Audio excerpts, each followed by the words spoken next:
Hello friends, निर्मित classes में आपका स्वागत है। आज हम बायोलॉजी में एक इम्पोर्टेंट चैप्टर पढ़ेंगे जिसका नाम है नर्वस सिस्टम यानी कि तंत्रिका तंत्र। इससे बहुत सारा क्वेश्चंस आपके एग्जाम में पूछा जाता है।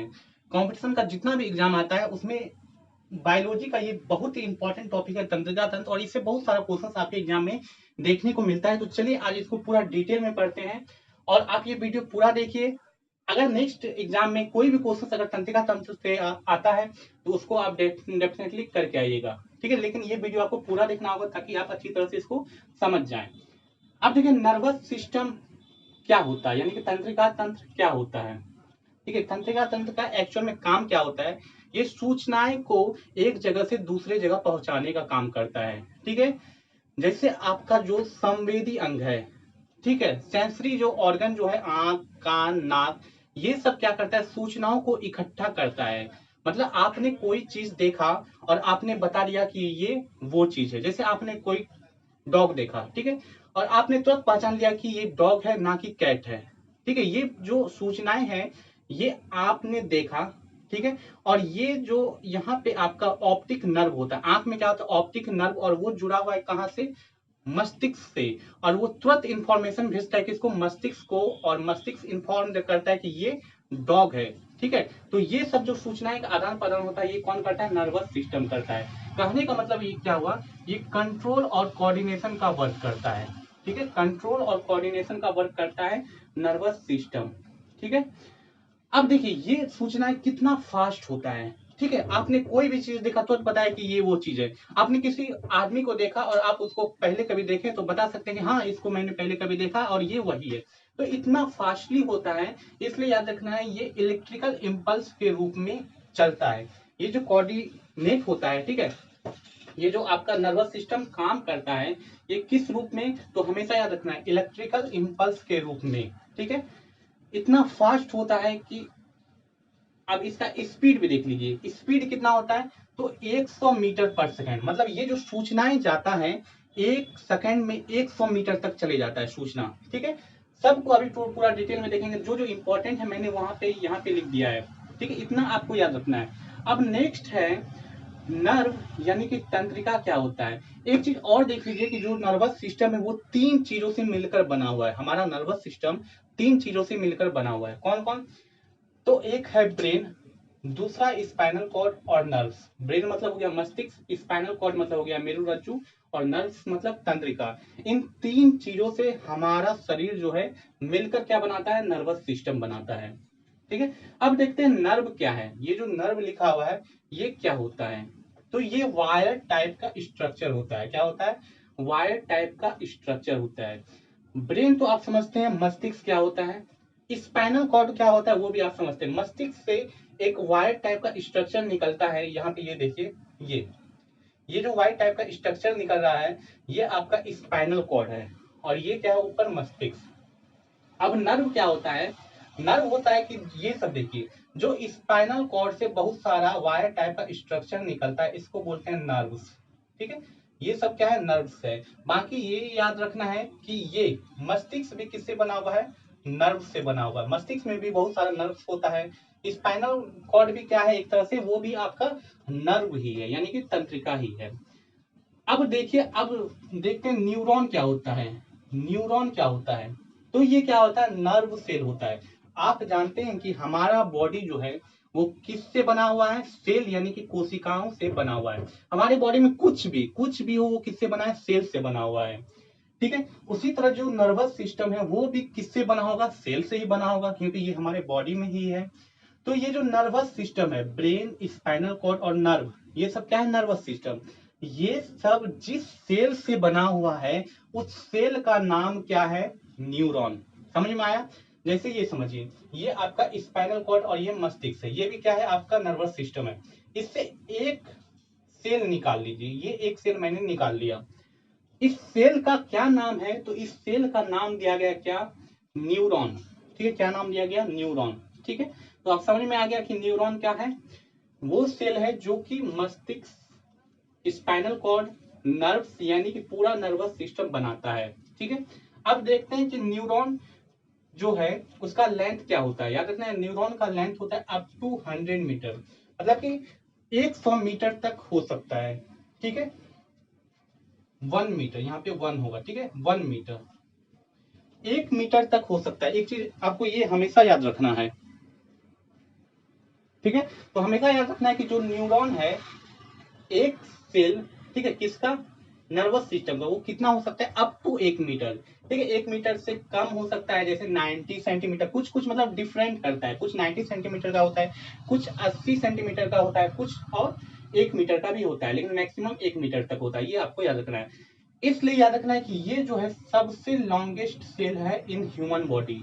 जो आपका न्यूरॉन है, देखिए हमारे बॉडी में बहुत सारा सेल है, और उन सारे सेल में सबसे अगर लेंथ में अगर पूछा जाए सबसे बड़ा कौन है, लॉन्गेस्ट सेल, तो ये आपका न्यूरॉन ही है। ये बहुत ही लंबा होता है, ठीक है।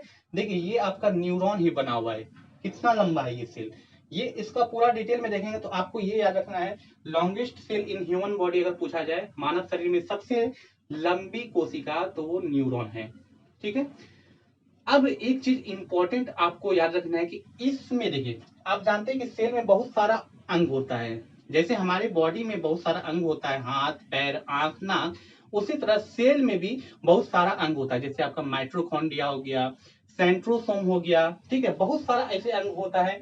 तो याद रखना है कि सेल में एक अंग नहीं पाया जाता है, इस न्यूरॉन में। याद रखना है, इस न्यूरॉन में, जो कि आपका नर्वस सिस्टम का सेल है, इसमें एक अंग नहीं पाया जाता है, सेंट्रोसोम। मोस्ट इंपोर्टेंट क्वेश्चन से आपके एग्जाम में बहुत बार पूछा जाता है कि नर्व में यानी कि न्यूरॉन में कौन सा एक ऑर्गन नहीं पाया जाता है, अंग नहीं पाया जाता है, कौन सा, सेंट्रोसोम नहीं पाया जाता है, हमेशा याद रखना है। और सेंट्रोसोम का क्या काम होता है, देखिए सेल में जो सेंट्रोसोम होता है वो क्या काम करता है, सेल डिवीजन में हेल्प करता है। मतलब जो कोशिका विभाजन होता है उसमें हेल्प ये करता है सेंट्रोसोम, ठीक है। इसलिए याद रखना है कि जब इसमें न्यूरॉन में सेंट्रोसोम मिलता ही नहीं है, तो इसलिए न्यूरॉन का कभी भी डिवीजन नहीं होता, ये कभी आपका सेल डिवाइड नहीं होता। कौन, न्यूरॉन, क्यों, क्योंकि इसमें सेंट्रोसोम नहीं पाया जाता है। इसलिए याद रखना है कि इसमें विभाजन नहीं होता है। मोस्ट इंपॉर्टेंट क्वेश्चन आपके एग्जाम में ये भी बहुत पूछा जाता है कि कौन सा ह्यूमन बॉडी में सेल है जो कि विभाजन नहीं होता उसमें, लेकिन वो सेल डिवाइड नहीं होता है, तो किसमें, आपका न्यूरॉन में सेल डिवीजन नहीं होता। ये आपको हमेशा याद रखना। सेल डिवीजन मतलब जैसे देखिए कोई बच्चा है, उसमें सेल डिवाइड होते जाता है और वो क्या बनते जाता है, बड़ा बन जाता है, एडल्ट बन जाता है। लेकिन जो ये नर्वस सिस्टम है, तंत्रिका तंत्र, वो डिवाइड नहीं होता है, ठीक है। क्यों नहीं होता, उसमें सेंट्रोसोम नहीं होता। अब देखिए सेंट्रोसोम का वर्क क्या होता है, किस तरह से, देखिए जैसे सेल डिवीजन, मान लेते हैं ये आपका कोई एक सेल है। देखिए यहाँ पे मैं आपको यहाँ पे समझा रहा हूँ, ये मान लेते हैं कोई आपका सेल है, ठीक है, ये आपका सेल है। अब इसको डिवाइड होना है, तो सेंट्रोसोम का अगर, अब मैं आपको काम समझा रहा हूं। देखिए सेंट्रोसोम एक यहाँ पे होता है, एक यहाँ पे होता है। सेंट्रोसोम क्या करता है, वो स्पिंडल फाइबर बनाता है। स्पिंडल फाइबर मतलब क्या हुआ, ये तारनुमा यहाँ पे इसको जकड़ लेता है, ठीक है। ये जो है स्पिंडल फाइबर है, इधर से भी ये कि इसको क्या कर लेता है, जकड़ लेता है। मतलब कौन बनाया स्पेंडल फाइबर, तो सेंट्रोसोम। सेंट्रोसोम स्पेंडल फाइबर बनाया, किस पे बनाया, तो आपके सेल पे, कोशिका पे। और वो क्या करता है, दोनों बगल से स्पेंडल फाइबर बना के क्या कहता है, इसको खींचता है। ये इधर खींचता है और ये इधर खींचता है, और ये फिर क्या होता है, सेल बीच से डिवाइड हो जाता है, ठीक है। तो समझ में आया, सेल डिवीजन इसी तरह से होता है। जब हम सेल डिवीजन पढ़ेंगे तो इसको अच्छी तरह से पूरा डिटेल में देखेंगे। तो इसलिए याद रखना है कि इसमें सेंट्रोसोम होता ही नहीं है, इसलिए न्यूरॉन में सेल डिवीजन नहीं होता है। ये आपको पॉइंट याद रखना है। अब बात करते हैं कि न्यूरॉन जो है हमारे बॉडी में कितना पाया जाता है, उसका नंबर क्या है। तो याद रखना है कि न्यूरॉन का जो नंबर है वो है 10 बिलियन, यानी कि 100 करोड़, ठीक है। 100 करोड़ आपके बॉडी में न्यूरॉन पाया जाता है। अब चलिए न्यूरॉन का स्ट्रक्चर देखते हैं, न्यूरॉन किस टाइप का दिखता है, ठीक है। देखिए ये जो आपका फिगर बना हुआ है ये किसका है, न्यूरॉन का है। ये जो इतना सा लंबा सा फिगर बना हुआ है ये क्या है, न्यूरॉन का बना हुआ, मतलब नर्वस सिस्टम का एक सेल है, यानी कि क्या है, न्यूरॉन है। अब देखिए ये जो न्यूरॉन है इसमें 3 पार्ट मेन होता है। ये जो आपका चित्र है न्यूरॉन का, इसमें 3 पार्ट मेन होता है। एक होता है सेल बॉडी, दूसरा होता है डेंड्राइट और तीसरा होता है एक्सॉन।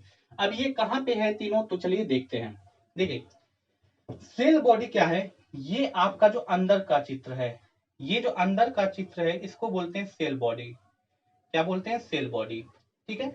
दूसरा है डेंड्राइट, ये जो आपका स्ट्रक्चर दिख रहा है इस टाइप से, बहुत सारा इधर भी सब जगह जो स्ट्रक्चर दिख रहा है बाहर निकला हुआ, इसको बोलते हैं डेंड्राइट। क्या बोलते हैं, डेंड्राइट। ठीक है। अब ये जो लंबा सा यहां से आपका आया है, ठीक है, ये जो लंबा सा आया है इसको बोलते हैं क्या, एक्सॉन। ठीक है। तो 3 चीजों से मेन पार्ट होता है, मतलब न्यूरॉन का 3 मेन पार्ट होता है, हमेशा याद रखना है। एक्सॉन, ये जो लंबा सा चेन है, इसी के माध्यम से आपका जो है कोई भी मतलब कि ट्रांसफर होता है। ठीक है, कोई भी आपका चीज।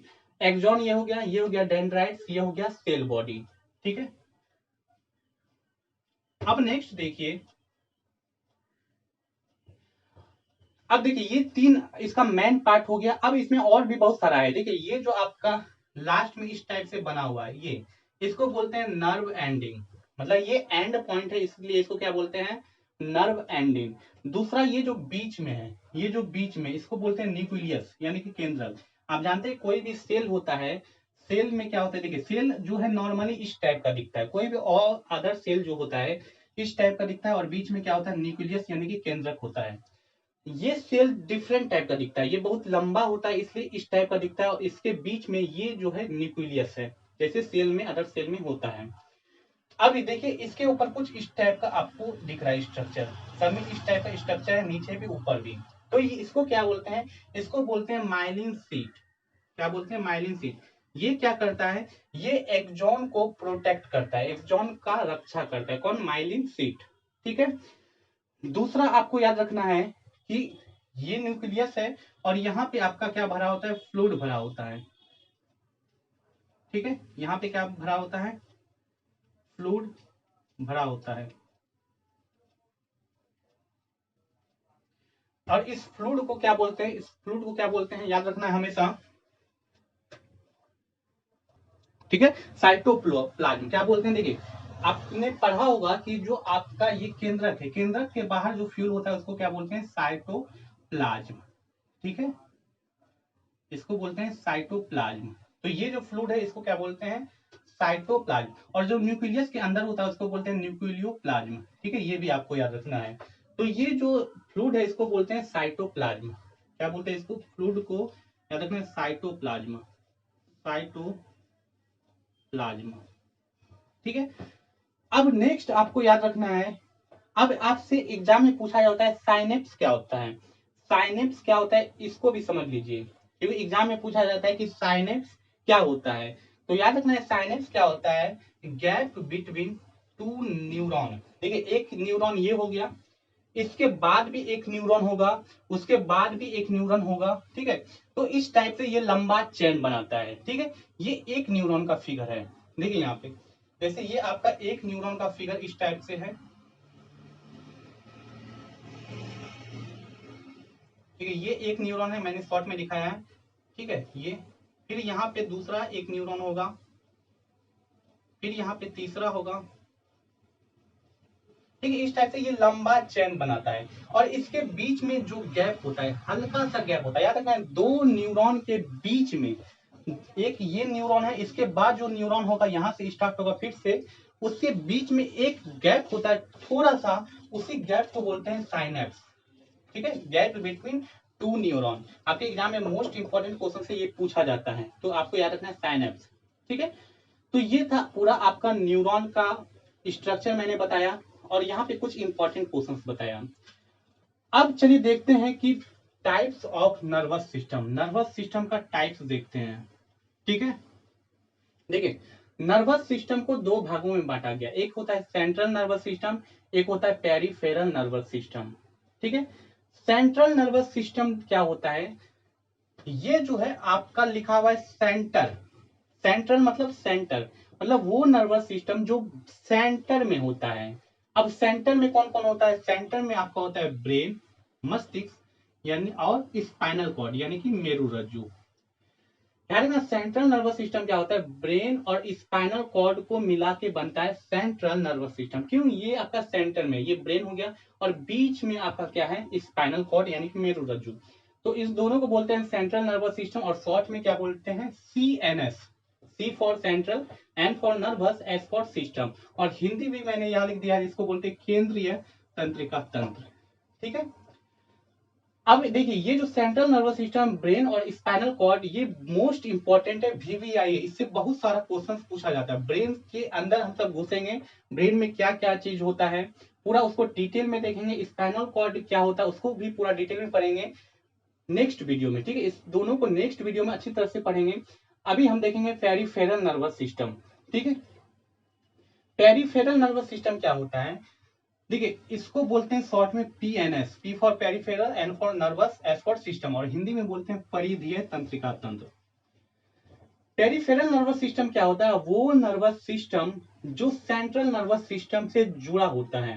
मैंने क्या बताया, वो नर्वस सिस्टम जो सेंट्रल नर्वस सिस्टम से जुड़ा होता है उसको बोलते हैं पेरिफेरल नर्वस सिस्टम।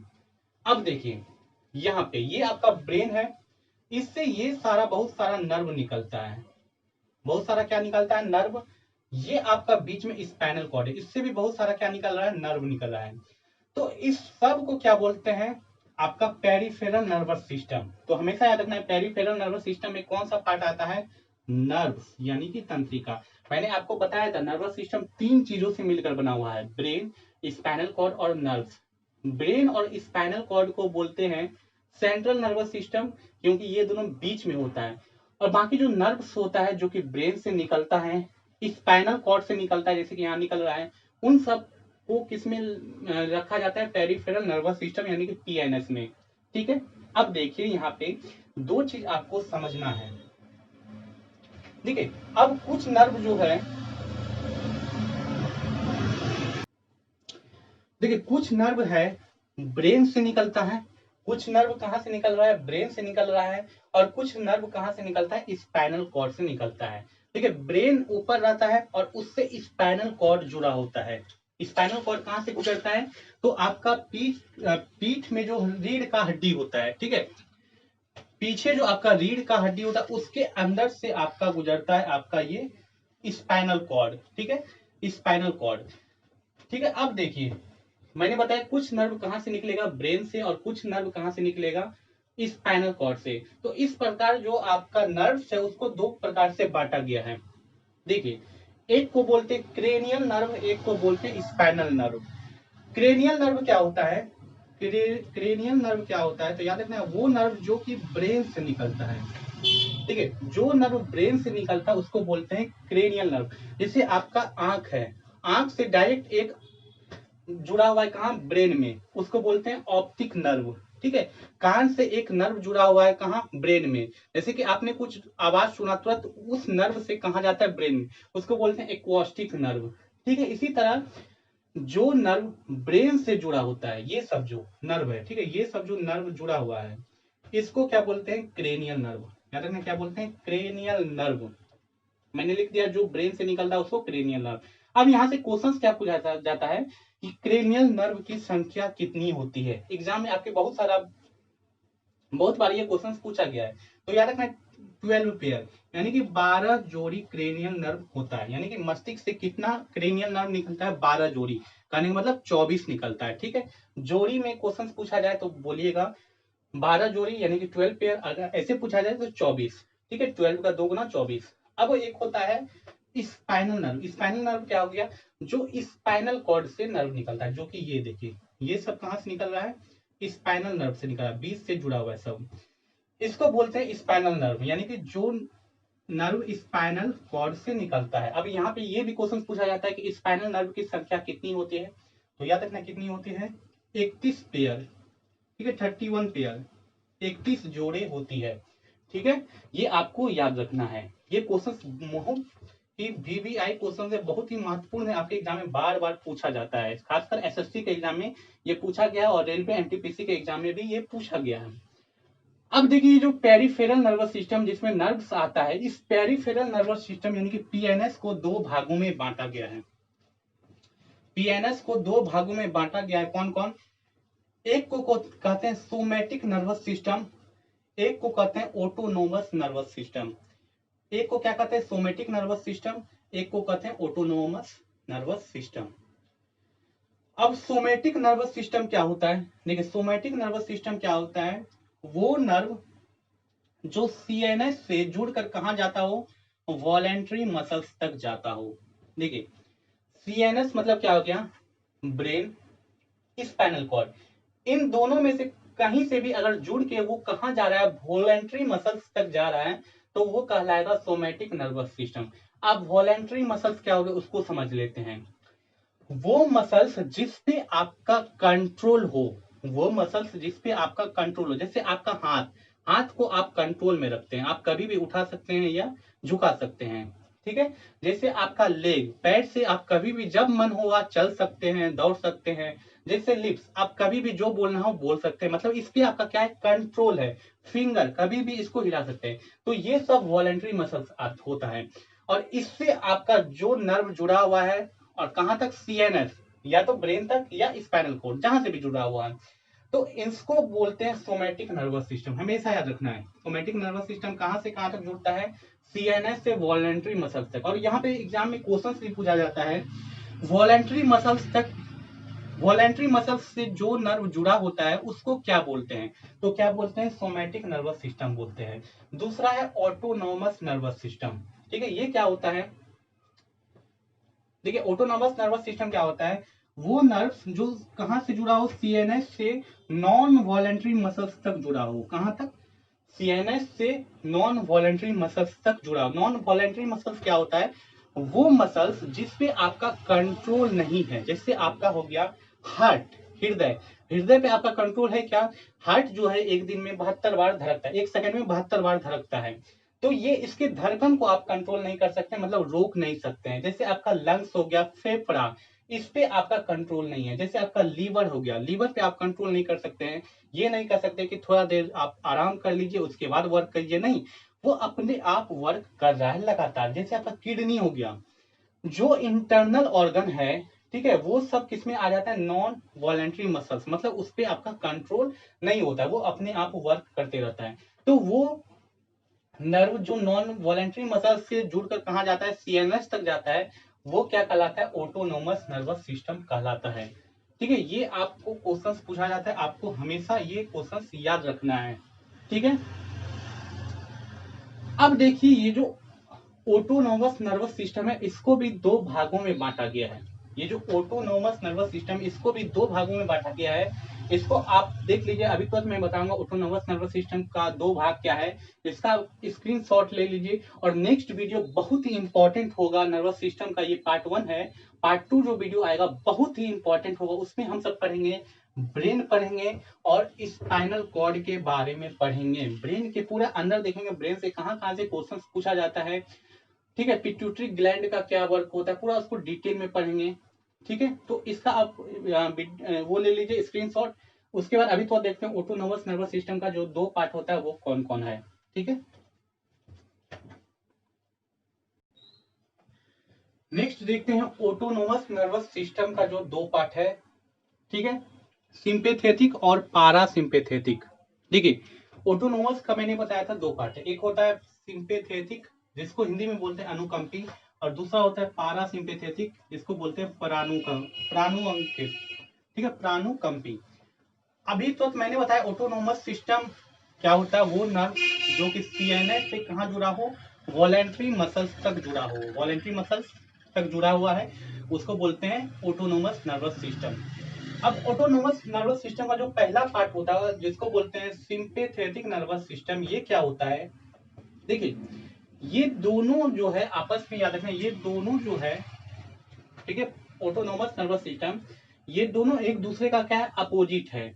ये अगर कोई खराब वर्क करता है तो वो उसको अच्छा काम करवाता है। जैसे समझिए सिंपैथेटिक क्या करता है, ये एक्साइट करने वाला सिग्नल भेजता है। जैसे अगर आपको कभी भी गुस्सा आता है, तो गुस्सा आने पे क्या होता है, आपका हार्ट बीट बढ़ जाता है, जो हार्ट है वो जल्दी जल्दी धड़कने लगता है, उसका हार्ट बीट बढ़ जाता है, कब, गुस्सा आने पर।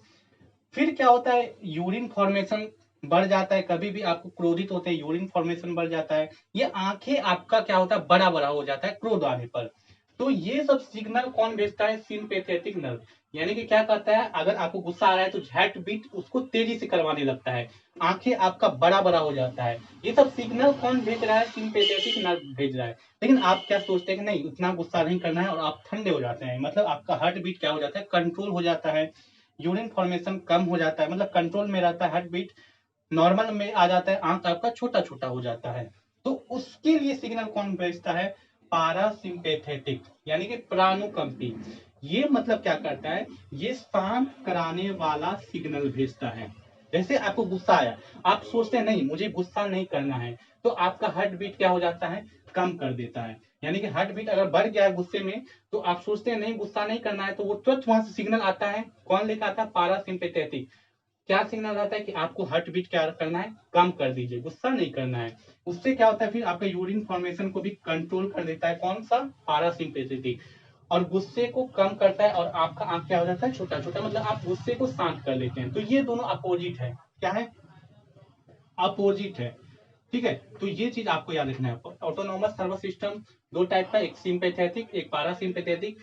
ये आपका जो है एक्साइट करने वाला सिग्नल भेजता है, किसको, वॉलेंट्री मसल्स को। और ये जो है पारासिम्पेथेटिक, ये जो है शांत करने वाला सिग्नल भेजता है, किसको, वॉलेंट्री मसल्स को। तो इतना आपको याद रखना है, ठीक है। ये आपका देखिए यहाँ पे नॉन वॉलेंट्री मसल्स होगा, ठीक है।